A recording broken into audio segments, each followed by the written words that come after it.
এই উদ্ভিদটা হচ্ছে মূলত প্রাণী খেয়ে থাকে। এর নিকটে যখন কোনো মাছি বা মশা আসে এটিকে শোষণ করে মৃত্যুর মুখে ছেড়ে দেয়।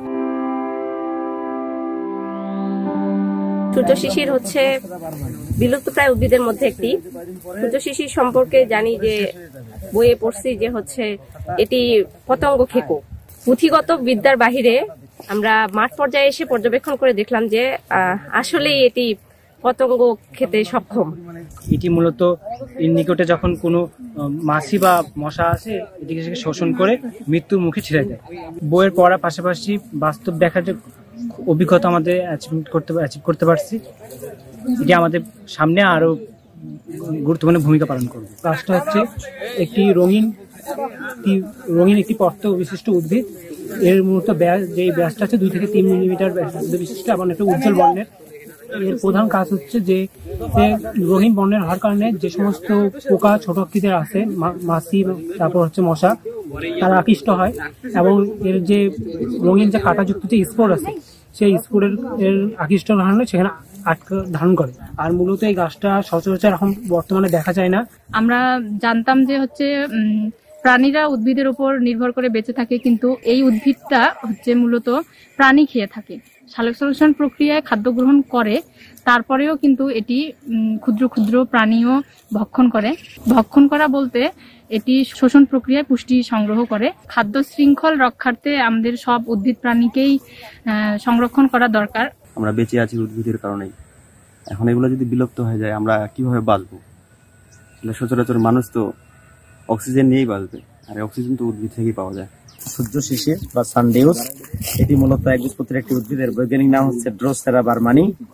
এটি ছোট একটা উদ্ভিদ, কিন্তু এর বিশেষ বৈশিষ্ট্য হলো এটি আমরা খেয়াল করি যে পাতার মধ্যে ছোট ছোট পোকামাকড়, কীট পতঙ্গ, পিঁপড়া জাতীয় পোকা পড়লে এখান তার পাতা থেকে আর বের হয়ে আসতে পারে না। পোকাটি একসময় মরে যায় এবং পোকার দেহ বিশ্লিষ্ট হয়ে গেলে তার পোকার যে পুষ্টি উপাদান সেটি এই উদ্ভিদ তার পাতার মাধ্যমে অ্যাবজর্পশন করে তার পুষ্টি চাহিদা মিটিয়ে থাকে। সেজন্য আমরা এটিকে কার্নিভরাস প্লান্ট বলে থাকি। পৃথিবীতে আরো কিছু কার্নিভরাস প্লান্ট দেখা যায়, তার মধ্যে এটি একটি অন্যতম।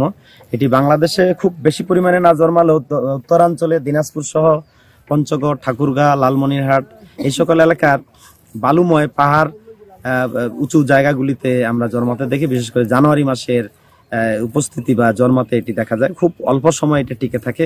এই অল্প সময়ের মধ্যে জন্মিয়ে ফুল ফল বীজ ধারণ করে এটি মরে যায়। ইদানিংকালে আমরা দেখছি যে এটি প্রায় বিলুপ্তির পথে। খুব 2-1টি সদস্যকে আমরা দেখতে পাচ্ছি।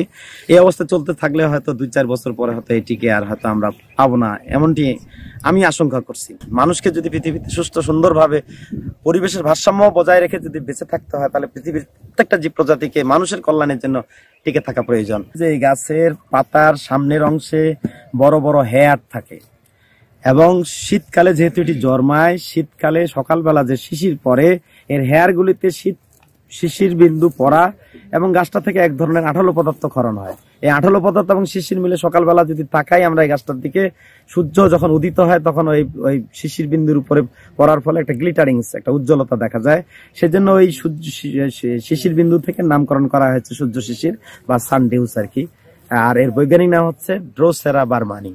এই উদ্ভিদও সালোক সংশ্লেষণ করে। সালোক সংশ্লেষণ করার জন্য যে ম্যাটেরিয়ালস দরকার, ক্লোরোফিল, সেটি এই উদ্ভিদের মধ্যে বিদ্যমান। কিন্তু সালোক সংশ্লেষণ করলেও প্রত্যেকটা জীবের কিছু বেসিক নিউট্রিশন, পুষ্টি উপাদান দরকার, যেটা প্রকৃতি থেকে গ্রহণ করে।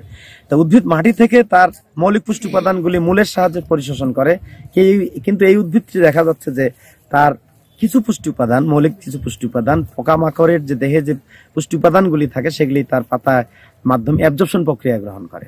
সংবাদ, ফিচার ও অনুষ্ঠানের জন্য ভিজিট করুন সংবাদ প্রকাশের ওয়েবসাইট এবং যুক্ত থাকুন ফেসবুক পেজ ও ইউটিউব চ্যানেলের সঙ্গে।